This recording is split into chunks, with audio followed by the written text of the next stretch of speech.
Good morning, everybody, and welcome, and a big welcome to Dallas Arcand, whose indigenous name is Dancing Buffalo Man. We'd like to thank Jumpstart for making this possible. Tell you just a little bit about Dallas. He's a 3-time world champion hoop dancer. He's an artist, he's an entrepreneur, and he's a musician. So welcome, Dallas, and we want to hear everything you've got for us and see. Thank you. Good morning, Dante. Bonjour, everybody. I'm Dallas Arcand, also known as Dancing Buffalo Man. And in our language, in the Cree language, the word for it is Nimeto Pasqua Musto Snapio. So that's how you say it in the Cree language. And basically, an indigenous name, they're very unique names, and they're names that they're either earned to us through ceremony, or they're given to us at birth. But each individual indigenous name is only one name like that in the world. So I'm very grateful that I was given the name Dancing Buffalo Man, because where I come from, the Alexander First Nation, which is within the Treaty 6 territory, which is south of Fort McMurray. It's near Mournville area. It's about half an hour northwest of Edmonton. Alexander First Nation, my First Nation where I grew up, we've always had buffalo there. And I was very fascinated by buffalo my whole life, and growing up and seeing them pasture, and they're very, very powerful beings, and they are huge. It's one of the biggest wild animals we have, bigger than a moose, because they're wide, and they're strong, big, and they're a herd animal as well. So whenever they move, they kind of rumble the earth, and they're very, very powerful. And it's also an integral part of our history as Indigenous people, because the buffalo, or actually, you know what, the proper word for them is actually bison. Like, in case you guys didn't know, I'll educate you a little bit on that. And see, when Europeans first came to this continent, they didn't know what to call these big, huge beasts, because they look like the water buffalo of Africa. So when they first came here, I guess they thought it was like a species of water buffalo that are similar to the ones in Africa, and they do look a lot similar, but they're not the same. So in North America, it's called bison. So that's actually the proper word for them. And but people still call them buffalo. And even in my name, it says Dancing Buffalo Man. Even most Indigenous people still use that word, just like the word Indian, for example. Even though we're not from India, we're still given Indian status cards. I can show you right now on my wallet. Even to this day, even though we're called Indigenous people, look at it says right on top there. It says Indian status card, and that's kind of funny, because in Canada it's still called the Indian Act. Like, they haven't updated that. It's called, but now they call the Department Indigenous Affairs. So it's kind of confusing to be truthful here as an Indigenous person, because we've been called lots of names over the course of history. Even myself, throughout my upbringing, you know, I'm a mixed native. I'm kind of mixed with European. That's why I have these colored green eyes. Like, if you guys haven't noticed, my eyes are colored. So I'm not a pure First Nation person, you know, with the braids, you know, the encyclopedia version of a First Nation person. So I'm sure some of you can relate, or some of you know people that are mixed like myself. Like, and some people refer to those type of people as Métis people, and Métis people are basically a mixture of French, Cree, and English. That was the original mix of Métis, but there's many different variations of Métis across Canada. They have Métis Nation of Canada, and they have, in every province, they have Métis Nation In almost every city in Canada, you can find a Métis Nation office.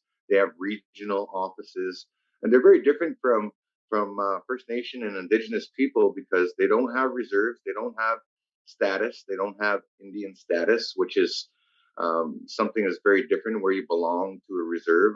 Métis Nation is organized very, very different, and it's not the same as Indigenous people, but we have similar rights and stuff like that. But I can get into all that and explain all that. But that's a whole course. So I definitely suggest that in the future you guys take an Indigenous Studies course so that you can kind of understand your history and First Nations people and not just take those hearsay words for it. Like, for example, everybody thinks that we get everything for free as Indigenous people. And no, that's not the case. And everybody thinks that as Indigenous people, we don't pay taxes, which is not true because I pay taxes. I have a GST number. I pay taxes like everybody else. And so I just thought I would share that with you. And there's a lot of misconceptions. Like when we turn 18, we get a big trust fund of money. No, not this guy. Not my son, not my daughter. No, my daughter just actually turned 18, so she didn't get no money, and that's not how it is. So there's a lot of misconceptions. The only thing that we do get, which I'm grateful for, is the rights to hunt on the land, the rights to exercise our traditional hunting, to go out on the land and go and hunt for sustenance. And as Indigenous people, we have certain rights to the land, to be on reserve, like we belong. We have a small parcel of land in Alexander First Nation. It's only 6 square miles of land, but still, it's home. It's my community. We also have other lands, other reserved lands that were given to us with the treaty land entitlement, which was something that our leaders fought for many years, like almost 30 years. They had to fight for treaty land entitlement because true story, but I'm just rambling on. But about 100 years ago, there was another pandemic called the Spanish flu that actually wiped out a lot of Indigenous people, and that's kind of relevant to now. And in that process, a lot of the people that died off, their land kind of went with them. So that's how come our people had to fight back for the land, because no, that's just because those people died off, that doesn't mean that that's not indigenous land. So a lot of our reserves were shrunken over time because when the Canadian government first came in, they're like, oh yeah, you guys can have this nice, beautiful piece of land, and we're just gonna coexist, and we're gonna have a society where we're gonna be balanced and get along. In Canada, we're gonna become a country. So 1867, Canada became a country, and then in the 1800s, treaties were negotiated. See where you're at in Fort McMurray, they have it's called Treaty 8 territory up there, and it's very different from Treaty 6 because there's many different nations. Like around Fort McMurray, you've got the Chippewa, the Cree, the Dene, and that's basically the main three groups out there that occupy that area. And there's a lot of connection to the land up there, and I've even visited some of those communities. I've been up to Fort Chip, Fort McKay First Nation, so I've had a chance to share that. But anyways, I'm not going to ramble on too much about history because it's this is not really a history class, but I always do share cultural, historical elements in my presentations and what I do. So, like I said, with my name, so a lot of my beadwork and stuff like that, and my outfits, they reflect my name, and that's the whole importance of having a name. And when you have an outfit, if you are First Nations or know anybody that's First Nations, when you have these outfit designs that reflects who you are as an Indigenous person, that's your identity. That's your identity that nobody could really steal. Like there's other people with similar identities, but you and your story and your history and your family represents that. So in different First Nations groups across the country, they have different ways of showing that and representing that. So out in the West Coast, they have what you have is a clan system, and there's certain people that belong to different clans. They clan. So where I'm from, we're bands. We're not like one big tribe. We're bands of Cree people, and we're a mixture of where I come from. We're very mixed in our community because we have a little bit of Nakota Sioux mixed in our bloodline with Cree, as well as there's European mixture in there as well. Because a lot of my cousins too, they have colored eyes like me. A lot of light skinned natives out there. So it's a lot to understand and it's a lot to take in. So another thing I wanted to mention about where I come from, Alexander First Nation, we also have a Cree word for it, and the Cree word for Alexander First Nation, it's Kaputagao, Kiputagao. So that's how we say Alexander in Cree, and it doesn't even translate to Alexander. It translates to in the valley, because if you ever come or visit Alexander First Nation, and you first come to Alexander First Nation, there's a big hill you have to drive up. And when you get to the top of that hill, you can see the entire community like it's in a bowl. It's in a valley. So that's why it was named that. It's basically a reflection of the name. So that that's again reiterating what I said about names in the Cree language. Names are really, really important because it reflects our identity, and they're very meaningful to what a place is, what a person is, what everything is. Everything has its own name and place. And like I'm not a fluent speaker in the Cree language, and part of that is because a lot of that was cut off at residential schools. A couple generations, like my parents' generation, they weren't allowed to speak their language. My grandparents were punished for speaking their language, and and then all that abuse kind of went down to us as the next generation, and so on and so forth.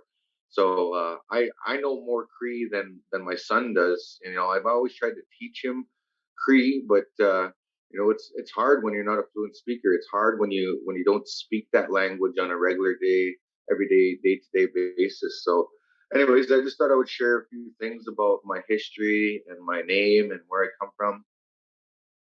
And I know I'm supposed to do some dancing here eventually. So how about I bring in some musical instruments to show you the musical side of our culture. So what I have here is two different kind of indigenous style flutes. So this one has an eagle on it, and it's made out of wood, and they're very different from any kind of flute in the world. Um, they're very unique to our culture. So how it works is you have this eagle basically is what they would call the bird of the flute. So I guess the eagle is perfect because the bird, right? It sits on top of the flute here. So this is the chamber where you blow the air, and then it hits here. There's a little device in here, a little chamber where the air exchanges, and then it hits this bird. It hits this bird right here, and then redistributes over the holes here. And our flutes only have 6 holes, so these 6 holes are very precisely placed, and they are in the if you know anything about music, they're basically in the pentatonic scale.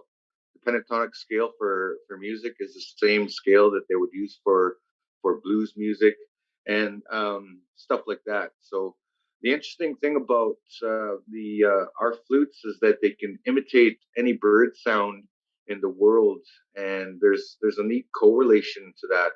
And how these flutes came to be was a long time ago. Back in the early days, like way before, like I guess I can say way before Christopher Columbus, or if you're in Canada, John Cabot. So John Cabot was the Christopher Columbus of Canada, FYI, if you don't know. His real long name was Giovanni Cabato, and he was the very first European to arrive in Canada in 1497. Just write that one down because that's an important part of Canadian history. Because everybody knows Columbus, right? 1492, right? He arrived, and he was the first one to call Indigenous people Indians because he arrived in the Caribbean, or the southern part of our continent, and as you know, people are really dark there because of the sun. So he thought naturally that he arrived in India, so that's how we got the name Indians. Anyways, I'm babbling on. So back to the flute. So a long time ago, from what I understand, is that our warriors, our men, had to go out and hunt in the wild. They had to protect the tribe. They had to be strong. They had to be hunters. They had to get out there and rough the elements and get out there on the land. And there is no such thing as McDonald's or 7-Eleven or Walmart to go shopping or and get your food or anything. So our men had to go out there and literally go and hunt it and go and gather it and go and pick it and bring it back for the women and children to survive, to eat and stuff like that. So how the flute came in was, it was actually given to our men to show that more softer, gentler, more compassionate side, that more and strong to survive those elements. But when they came back to the women and children, they couldn't do that. They had to be the gentle giant, if you may. They had to be like really soft and cuddly, like a cuddly bear. And so this was a good tool that was given to the men to show that. And one of the things that they say about these flutes is that they're used in courtship as well.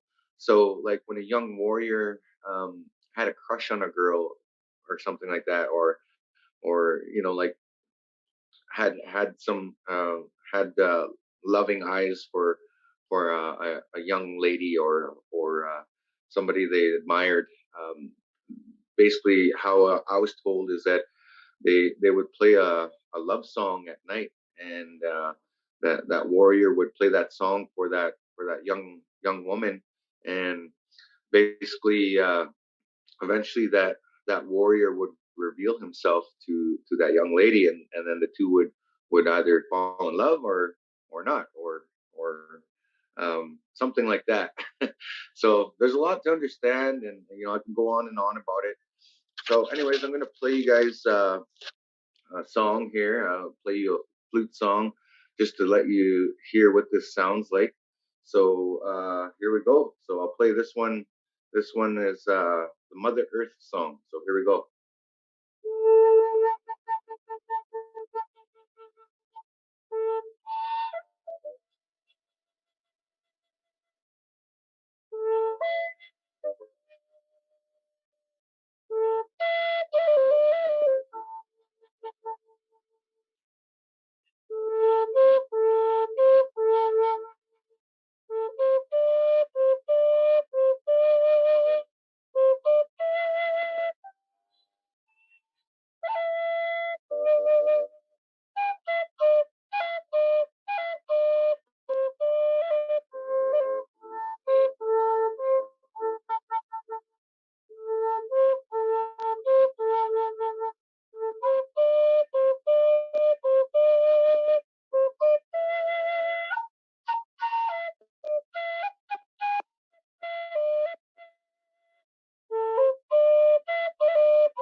All right. So that was the Mother Earth song. It's one of the very first songs that I've ever done when I played the flute. I actually picked up the flute, and I'm self-taught a lot of the stuff that I learned on flute music, and it was many years of practicing and learning the flute, and I basically taught myself how to play the flute because I just love the sound of it. It's so calming. It's a good form of meditation. Like regardless of the history of it, we don't very much use it in the same way of how it's like what I explained earlier. But a friend of mine, he's also a world champion hoop dancer. His name is Tony Duncan. If you look him up, he has a wife, and there's a little bit of a story to it. Her name's now Violet Duncan, but before that, she was Violet John, and she was actually Miss Indian World. So there's a big powwow called the Gathering of Nations powwow, and it's the biggest powwow in North America. And she actually won the title of Miss Indian World. So basically, what that meant is like every powwow they have pageants where there's different princesses and where they pick a princess to represent that powwow for a whole year. So, anyways, Violet was one of those. That's like the highest honor to receive as a woman. It's very big responsibility, like any other princess pageant. Like if you're ever like Miss something, like Miss I don't know, like Miss Fort McMurray or whatever. Like when you have to represent, there's a lot of etiquette involved. There's a lot of discipline involved. There's a lot of responsibility with that.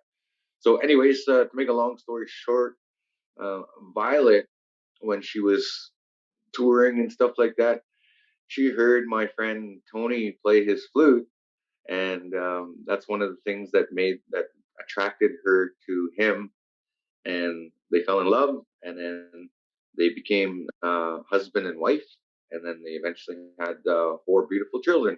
So I just thought I would share that's a true story that's even relevant to today's times. And Tony Duncan is actually from a different territory. He's from the United States. He's Apache, and I can't remember what his mix is. He's a mixture of Apache and like somewhere of that area. Like I know his dad for sure is Apache, and his mom is kind of I can't remember the other tribe's name over there, but I'd have to look it up. But you can look it up yourself. Google Tony Duncan, and he has lots of followers. Have you ever seen the music video from Nelly Furtado, Big Hoops? Him and his whole family, they're actually on that music video, and they've done a lot of big things in the world. And he's got quite a huge TikTok following. He does really well. Tony Duncan and his family, and they're like a whole generation of hoop dancers and family members. I'm really honored to know them and to share that story. And the story about Violet Duncan, she's actually from Treaty Six area. She's from the Kihiwan Cree Nation, so that's kind of her indigenous roots and background. I know that family as well. So that's the thing about the indigenous world. Like once you know, it's kind of like a small world in a way because we kind of know each other. We don't know everybody, but we know some of the some of the people in our circle. We have circles as indigenous people. There's the powwow circle, the family circle, all these circles combined. Like there's all these. You have your circle of friends, you have your community circle, you have the sharing circle, and you have these healing circles. Everything we do is very circular in our culture. So, anyways, I wanted to share one more song with you with the flute before I move on to things here. I know I'm just kind of just rambling on here, but anyways, this flute is very different. This one's very special compared to the flute that I just shared. This one's actually an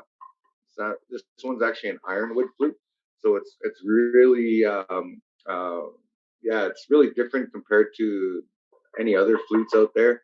So this ironwood flute, it's super solid. It's a very unique flute. This was actually given to me by a good friend of mine, a Métis artist, and he actually seen me play and seen me like do my thing as a flute player, and that's the good thing about like our culture. When you see somebody you admire and you like, you give them a gift. So that's a thing that's practiced at powwows. So a lot of times, if somebody likes a dancer, they'll go they'll either go throw money at their feet, and what the arena director of the powwow does is picks up that money and then goes and gives it to an elder, like a visiting elder. Like they really take care of the elders at the powwow. Elders are the ones with the highest honor at the powwows. Those are the ones that everybody takes care of in our community. Like we don't like to put our elders in old folks' home. We like to hold our elders with high regard and high honor. To be an elder in our culture is the highest form of respect, and I hope to be an elder someday too. Like with all my years of experience and knowledge, I hope to be somebody's elder someday to teach, to share. I guess in a way, today I'm your elder because I'm teaching you guys. I'm sharing with you guys the culture, sharing these stories, sharing the our indigenous history with you, and educating you on these things that are really important. So the difference between this flute and the other flute is this one's actually a double barrel flute. So it's got two chambers, and these are quite popular in the new day and age, like the new thing, the new technology. So a lot of people use these double barrel flutes, and this one sounds very different from the other flute that I have. So this one, how it works is with a double barrel flute, it's got the drone note, and then it's got the six notes on one side, so you can play the two together. So I have a song that I created, and the song that it's actually on one of my albums. I have six albums. Can you believe that? I have six albums to this date, like released ever since 2007. I've been doing music, and I've been releasing albums. My very first album was a hip hop album. It was more like indigenous style hip hop. I was very pro cultural on my hip hop stuff because I didn't want to try to be like when you say the word hip hop, you get the stigma like Tupac or Notorious B.I.G. or Method Man or some of the new hip hop artists like Body Rich or Cardi B. And you get that stigma in your mind, but no, I try to do a native version, an indigenous version, and talk about our culture and share about our language, our history, and and not go too far off into that world and tell our story. And that's originally what the intention of hip hop was in the beginning, to bring cultures together in the impoverished parts of the world. That's where hip hop really came from. It came from the Bronx. It came from the streets. It was a way of the people to have a voice.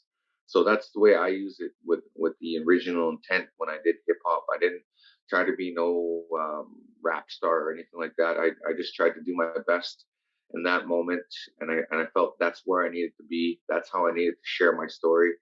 And so, but ever since then, I've done. I've also done four flute albums. So my very first album was Picking Sweetgrass, Sacred Sweetgrass, and Modern Day Warrior, and Thunderbird Spirit was my last flute album.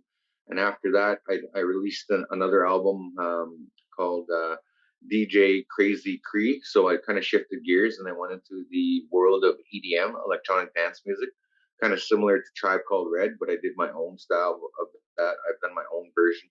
I've always been very big on doing fusion music, and my fusion music is a blend of culture. I've always got to have that cultural element in it. So a lot of these singers that I brought in for the music that I was doing, a lot of them, we made the songs, we wrote the songs in Cree, and we created them in our style and representing who we are. So I've had the opportunity to work with some really wonderful artists in my time. So, anyways, this song I'm going to share with you, I'm going to play with you, is a song off of my Sacred Sweetgrass album. So you can go to Spotify or iTunes or any one of those platforms, and you can find my music there if you so desire to. So this song is one of the very first songs off of the album. It's called Peace Sim. And Sim, what that means in Cree is it represents for the sun. So the sun is very important to all people and all life on Mother Earth.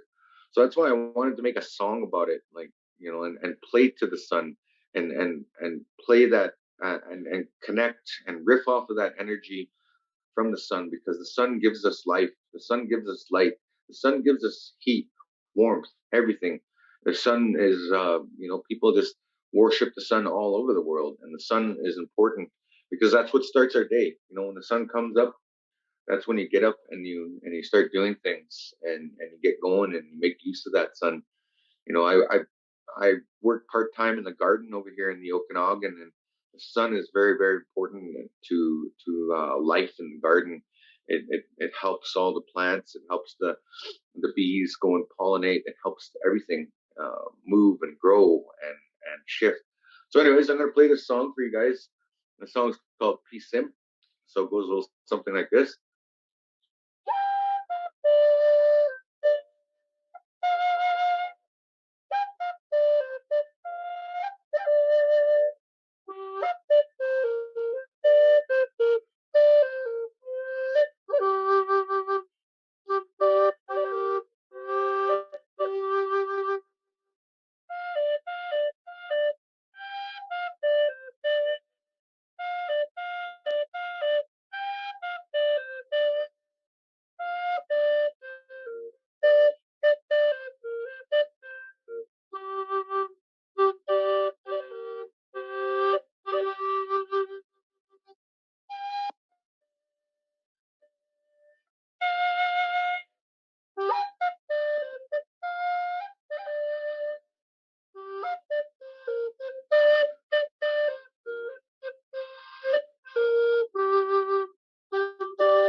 All right.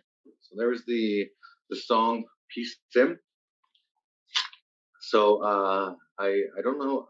I think we're kind of getting close to the time where I think where I should do some dancing now with you guys and get moving, and take a break from the talking part.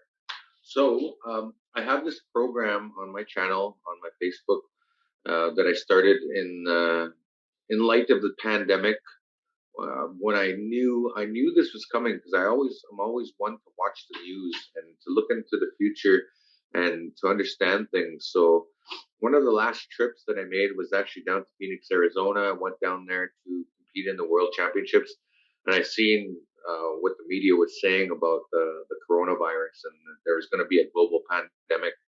And I seen the signs, so I kind of knew.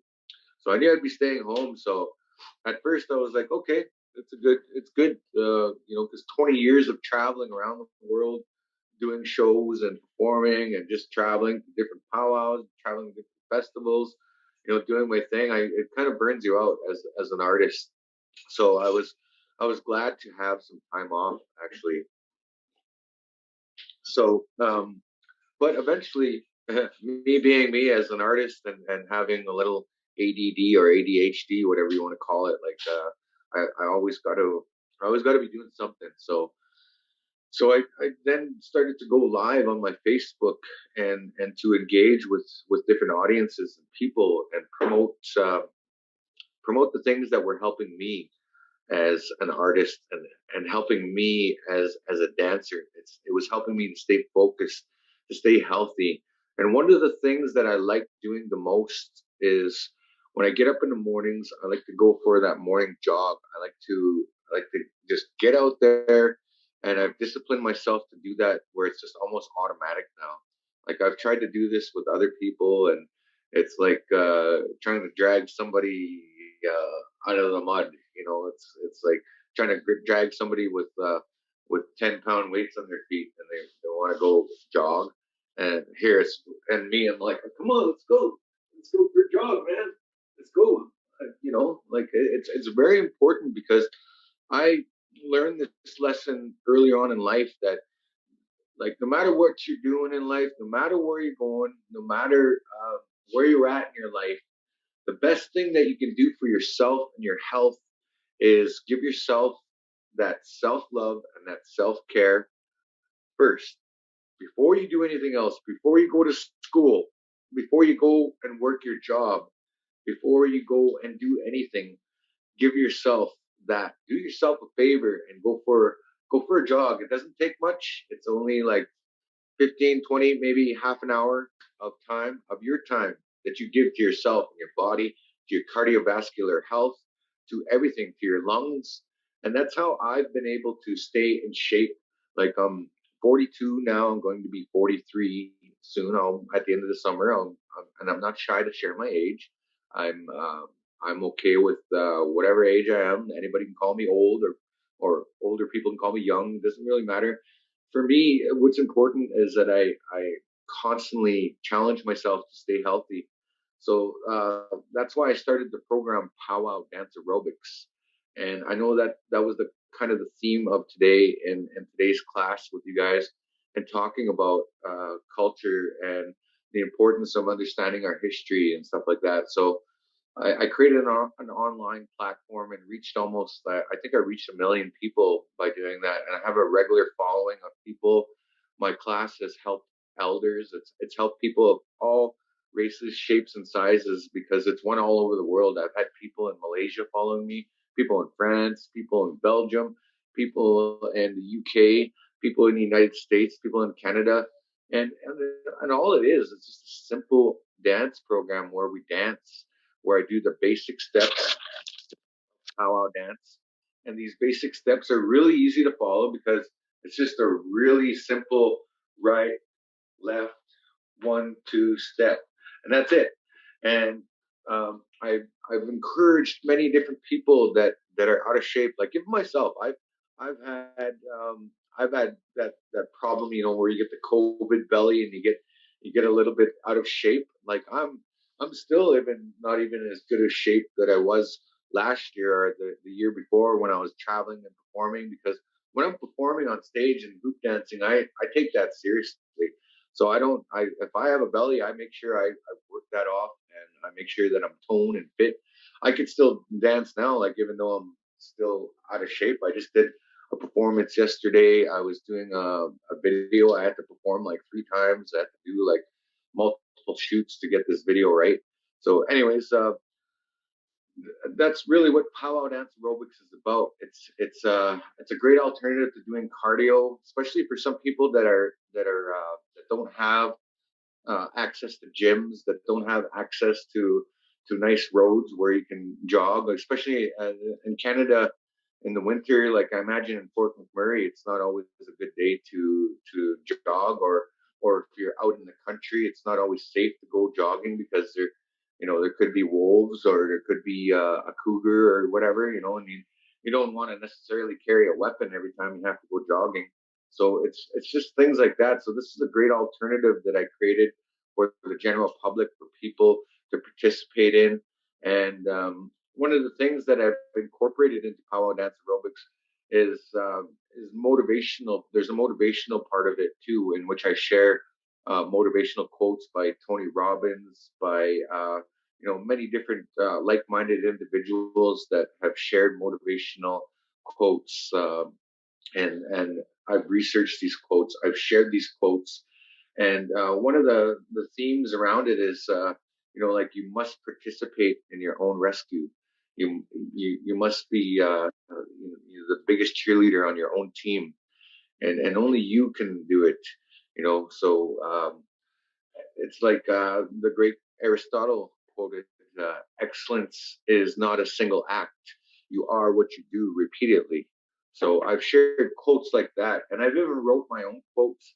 So I had a simple formula, and I've always done this class. I was even doing this class before this class. So I didn't do one today because I was busy with another project. So I often communicate to my audiences and explain to them about these classes. So um, what I do is I have some music queued up here. Now, I don't necessarily have time to go through the entire Power Dance Aerobics program with you today, but I'm just going to show you a few simple steps that you can do on a regular basis. So the key components, it's a simple 5-step program that's easy to follow with Power Dance Aerobics. First, we do the warm up, then we do the stretching, and then we do strength training, which is anything from push-ups, lifting weights, doing crunches, sit-ups, stuff like that, or doing some high knee kicks, or doing some mountain climbers, or doing some squat jumps like this, like doing little activities that you can easily find these on TikTok or other different. I researched different platforms, simple little exercise things that you can do at home, and you don't need a fancy gym or anything like that. So then the other thing that I do, which is part 4 of it, where we do where I'll do like a little bit more intense dancing, where I'll challenge the viewers to step it up a notch, to do some fancy footwork, to lift those knees a little higher when you're dancing. You know, for example, like when you're doing fancy dance, I would go through the different styles of dance, and then the last component of the workout routine, which is the 5th, is the cool down. Any type of exercise routine that you have, always do the cool down, because the cool down brings your heart rate back down to the safe level, because you don't want to just stop after your heart is pumping its fastest. That's the peak performance mode. So there's a target heart rate, peak performance heart rate, and then there's the resting heart rate. So the resting heart rate is where we're at right now. We're sitting down. You know, the average resting heart rate is about well, let's say it's about 50 to 60 beats per minute. This depends on the individual and how athletic you are. For me, my resting heart rate is around 40 beats per minute. That's kind of scary. It scares people. But if you research athletes and people that are of athletic types, the resting heart rate that's about average for an athletic person. I once got a physical once, and it scared them because they were about to admit me to the hospital because they're like, "What's the matter with your heart, man?" And they didn't suspect that I was an athlete. They didn't think that I was a 3-time world champion loop dancer that trains all the time, and my resting heart rate is different than the average person. So, because I could do cardio forever, like I can jog beside somebody with a bike. You know, I'm not a fast jogger, but I do jog every day. So, anyways, I am going to put on a song, and you guys can follow along. I know that with Zoom, it kind of cancels out my voice, or when I talk, it cancels out the music. So I'm going to try my best not to talk and just show you guys the simple 1-2 step like this. So if you guys can follow that, if you're a powwow dancer, great. This is something you need to do to stay in shape as a powwow dancer. If you're not a powwow dancer, this is great, a great point to learn.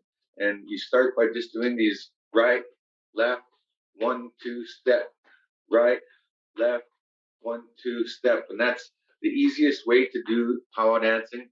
And then I'm going to do some simple movements and the good thing about powwow dance aerobics is that it's a total body workout, because even if you don't want to lift weights or anything like that, you can get cardio off of it. You can get strength training, because I do have some, well, I don't have my weights with me right now, but I'll have them next time. But anyways, I use little weights. If you don't have weights, you can carry a couple of water bottles, and have this to uh, exercise your arms and stuff like that. So there's a couple of different varieties you can do. So anyways, I'm going to get started now. I'm going to encourage you guys to follow along. I'm going to do one song here, so I just got to find the right appropriate song here. Yeah, let's do this one. This one's a good one. Okay, so here we go.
Oh, sorry about that.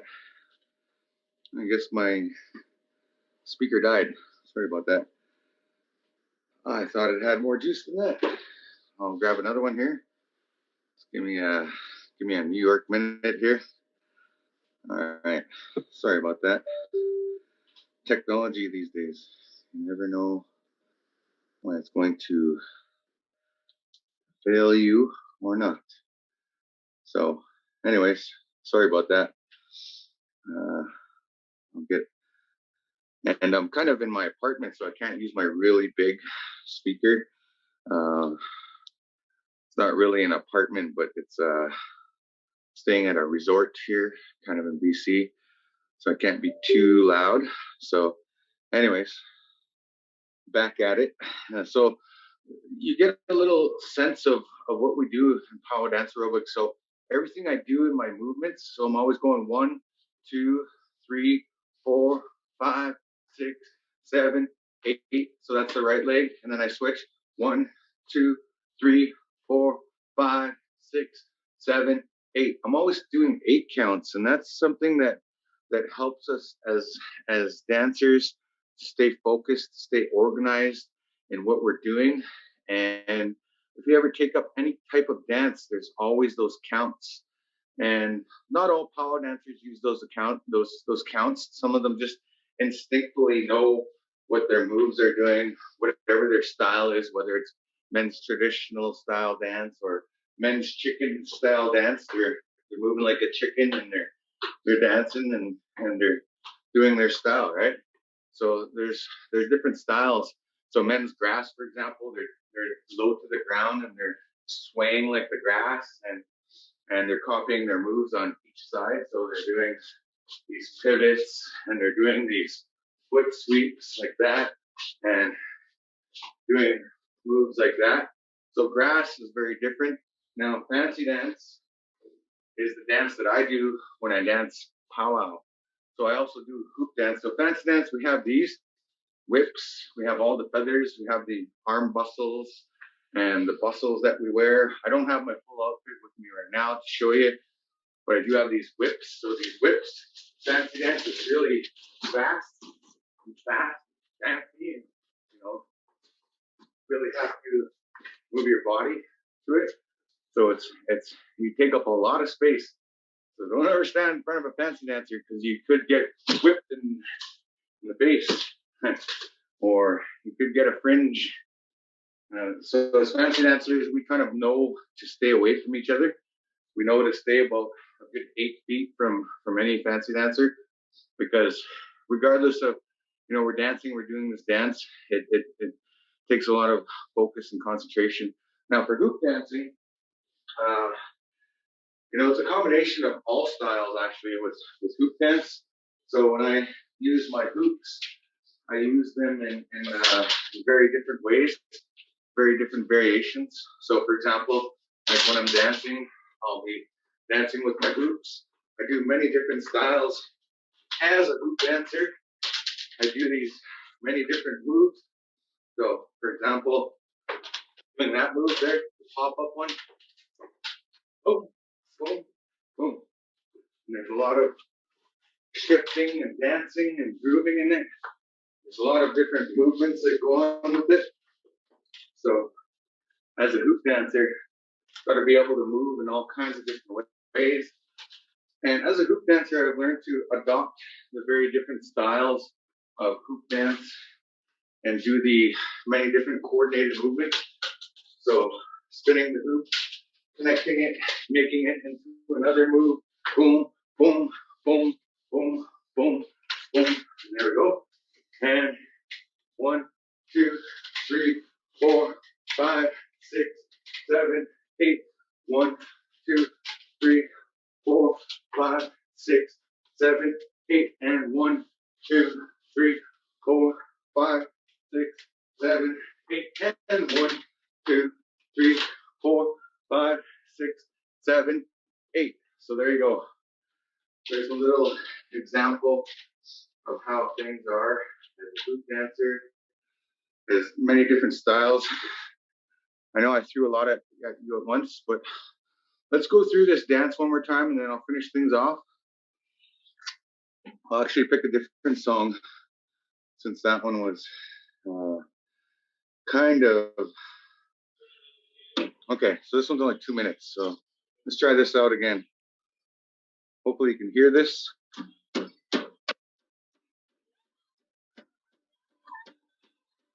There's an up-down rhythm to it. Listen for the rhythm.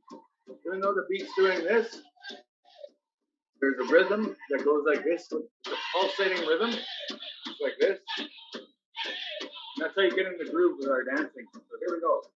Right, left, 1, 2, step.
All right. All right. That made me work up a little sweat there. And that's the best way to relieve your toxins in your body. And our people actually have a ceremony called the Sweat Lodge ceremony. And some of you might have heard of the Sweat Lodge ceremony. Some of you may have not. But what it is basically they build an earth lodge, like a dome type lodge out of sacred willows that they pick. And when they do pick those willows, there's protocols to follow. You have to make prayers, offerings, tobacco offerings with the land. And when we go and remove those willows, we use them in a sacred way to make a sweat lodge. And basically, I think our people knew about the benefits of sweating and relieving your toxins and getting them out. But another great alternative to sweat lodge is creating that in your body.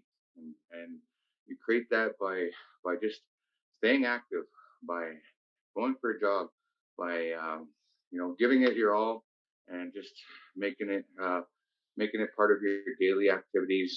And you can create your own little personal sweat lodge when you dance, when you jog, when you exercise, all kinds of things. So I had all kinds of things to show you guys today. So I'll finish things off with showing you the difference between a modernized hoop and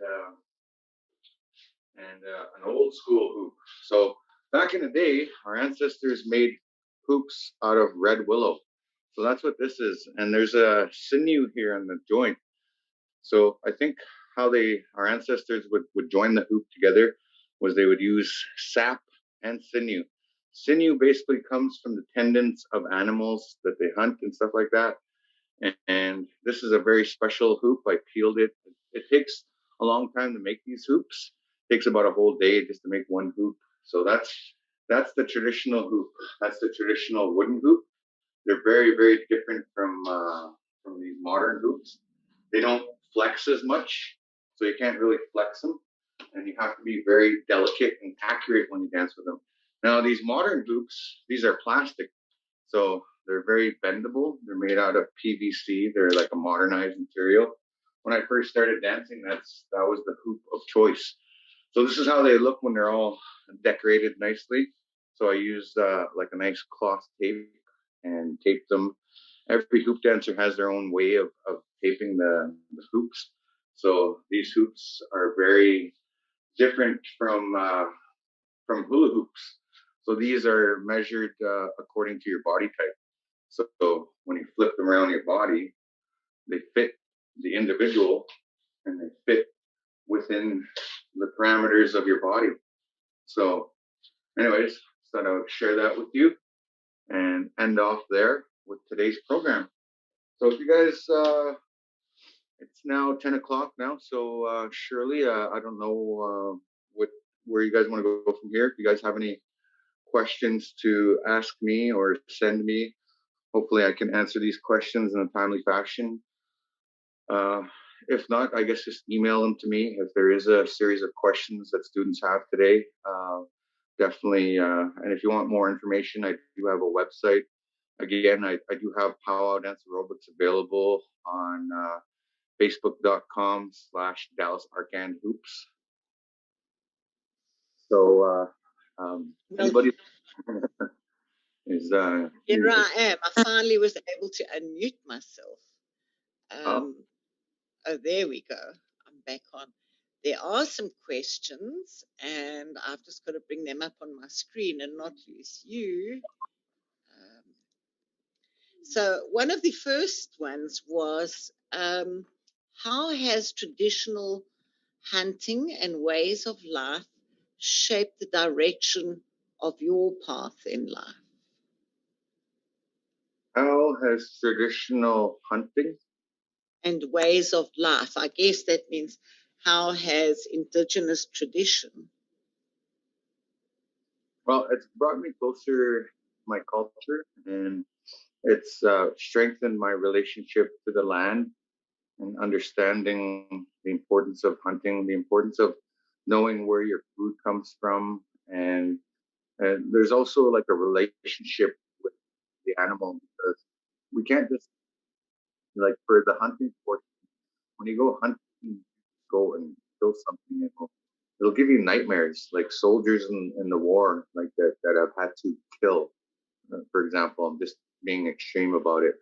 So when you go out and you hunt an animal, I remember every time, every animal I've ever taken, I remember every single vivid detail of it. And the reason why I don't get nightmares over it is because there's a strength there that comes from the culture in which we, before we even go hunting, we have a smudge. We smudge with sage or grass or fungus or any one of those sacred smudges, and then we also make an offering, a prayer before we go hunting.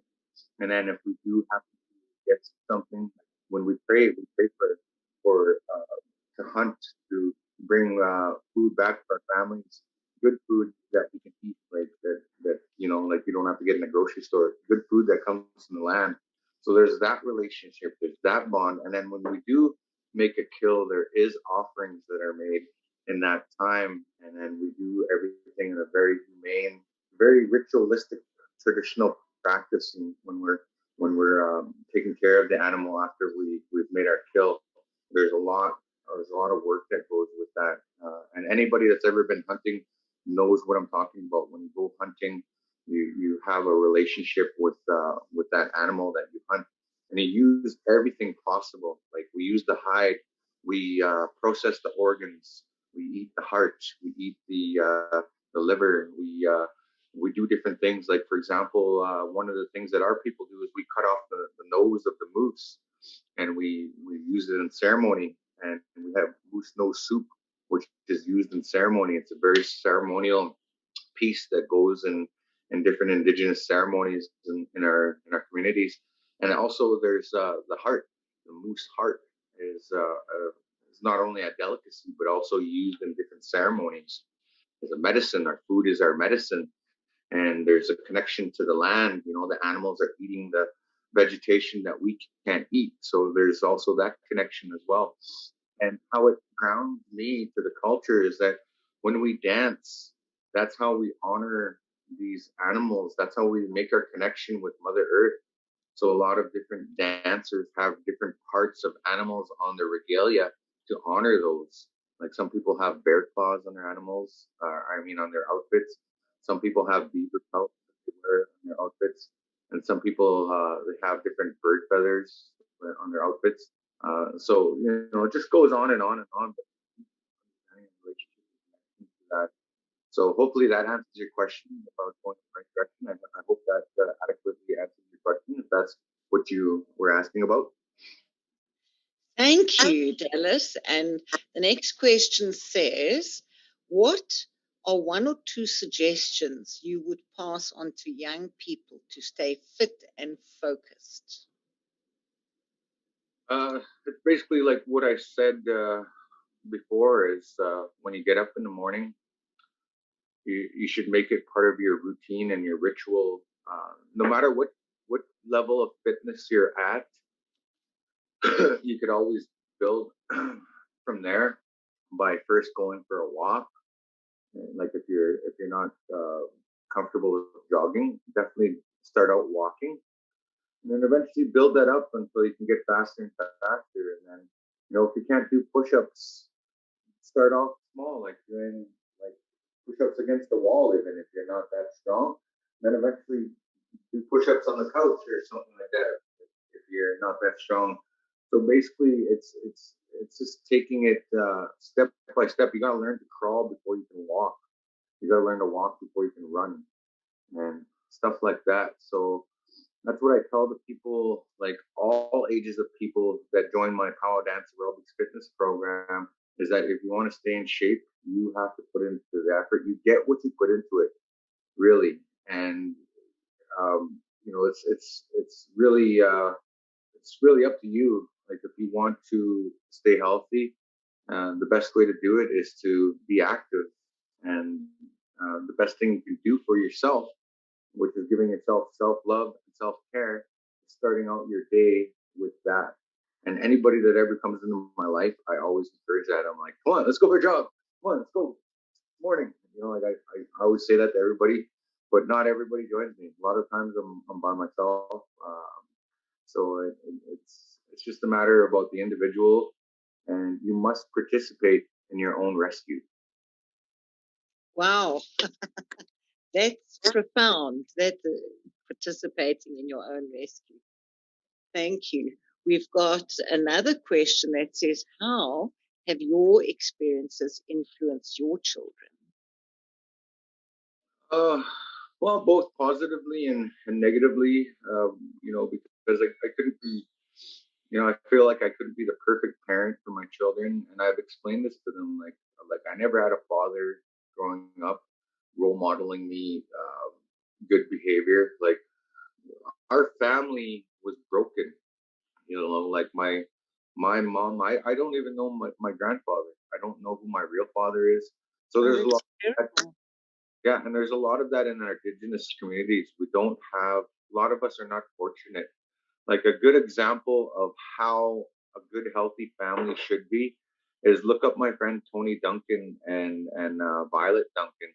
They both come from strong, very supportive families. Like their mother is Rosa. Violet's mom is Rosa John, and the whole John family. Like there's Melvin, I think his name is. He's a good buddy of mine. So they have strong family support. Look at them; those are good role model. Those are really how the dream Indigenous family should be. The all Canadian beautiful family, or the all American family, like Tony Duncan and his mom and dad. They've raised beautiful, strong, healthy Indigenous children that you wouldn't, you don't see any of the effects of residential schools there. But not everybody has had that opportunity.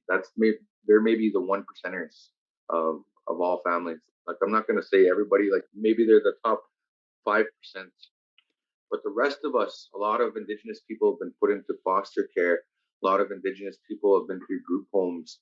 A lot of Indigenous people end up in jails and stuff like that.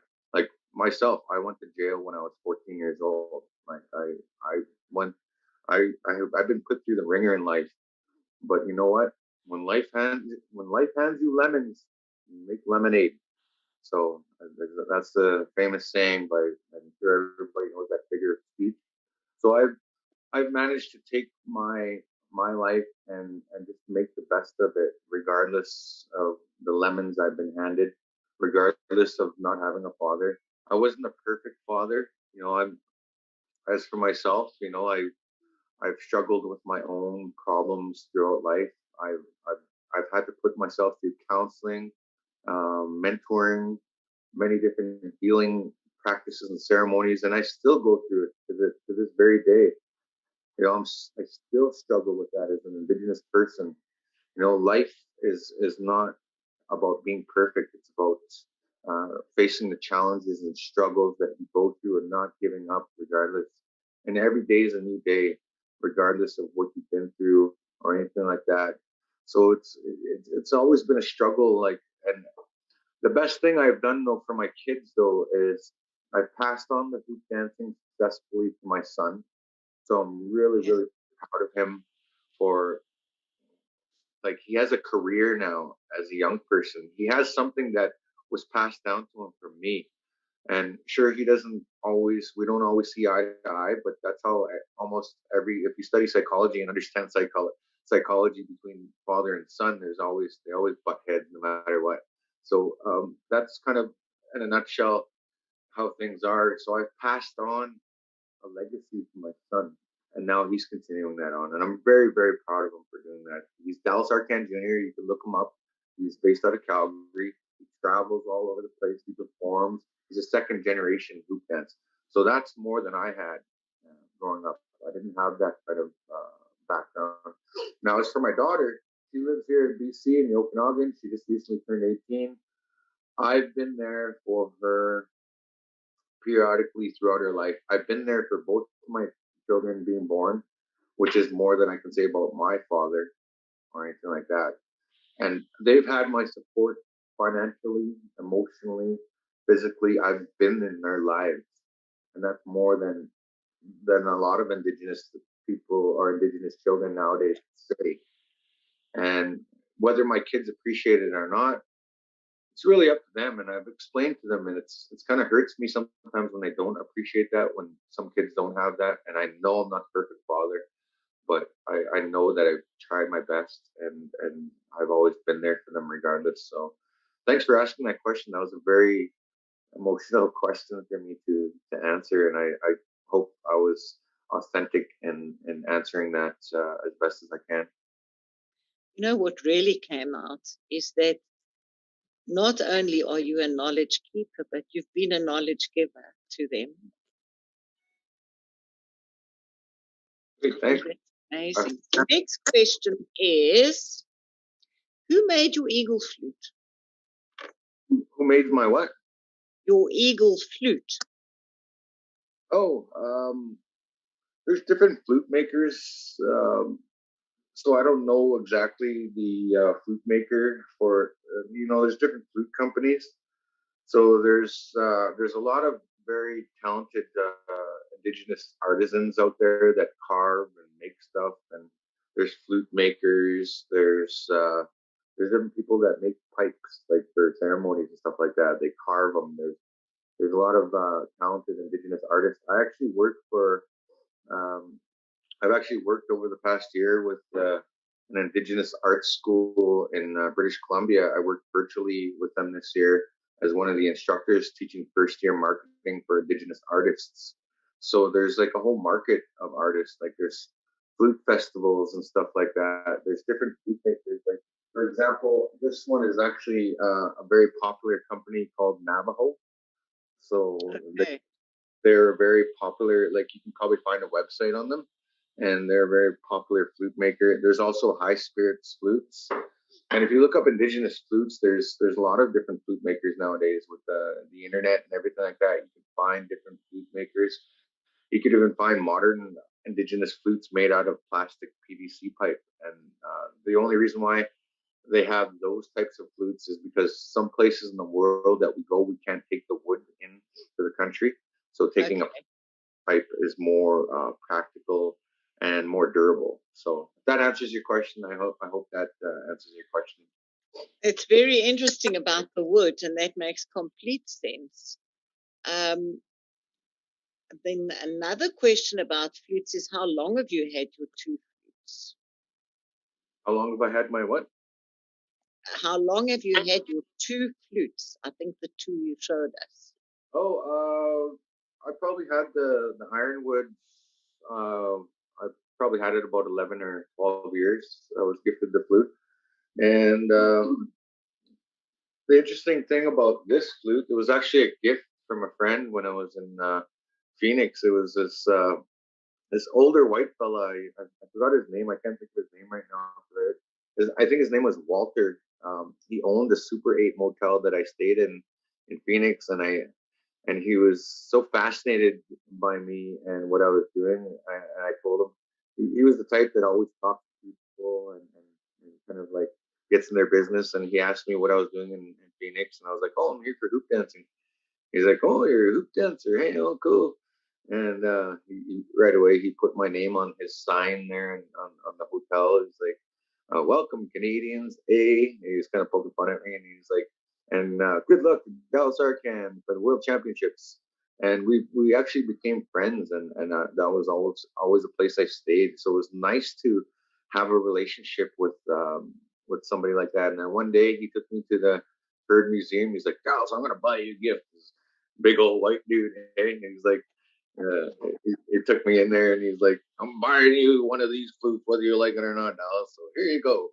He buys me the flute, and he's like, "No matter where you go, I always cherish this gift." And I was so honored and privileged to get that gift, and I'm very very thankful to this day. And I hope Walter is living his best life over there in the United States because yeah, people like him, they deserve to share their gifts, and I was very fortunate that way.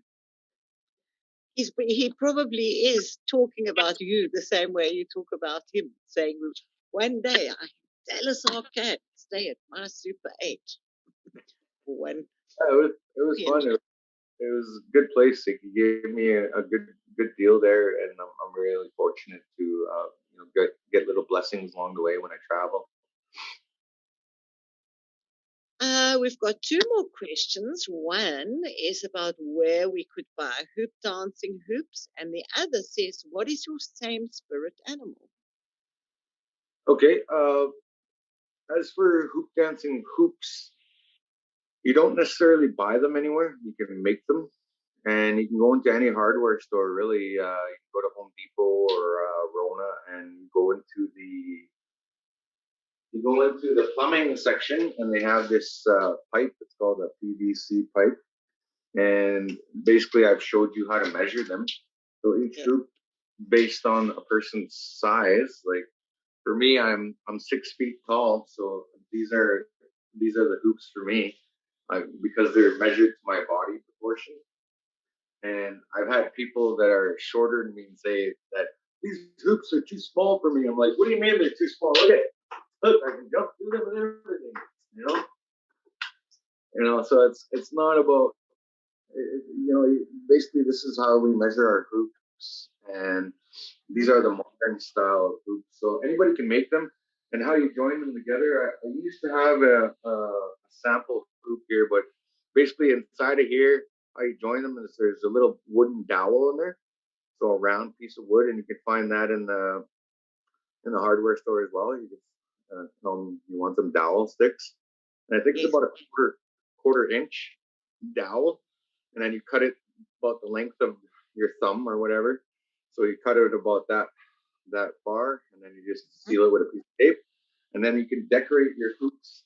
After that, people use electrical tape. Like even hoop dancers today, they prefer to use electrical tape. I don't like using electrical tape. I like fancy tape. But if you want to get fancy, you can go online and go to different hula hoop making websites. There's a billion of them out there, and they have some of the nicest tapes that you can use for your hoops that are specifically not designed just for hoops, just for hoop dancing. So a lot of hoop dancers will go on there and they'll do very decorative taping their hoops because it's important. It's an extension of your outfit. It's an extension of your style as a hoop dancer. So hopefully that answers your guys' question. It does. The other question was, what is your same spirit animal? My same spirit animal, like like how you introduced me is the dancing buffalo man. So the spirit animal for me would be the buffalo, or to be correct, the bison, or Pri Pasqua Mostos. So for me, that's me. Like when I'm out on the dance floor, that's really how I feel. Like as a bison dancing around, or occupying space, and and I'm coming charging, and I'm mindful of my ordinance and everything like that. So hopefully that answers all your guys' questions today. So I think that's all for questions.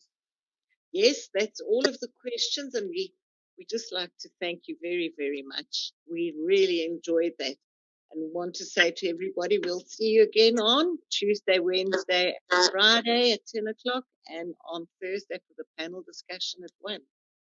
Thank you, Dallas. That's really great. Okay, thank you guys, and have a good rest of your day.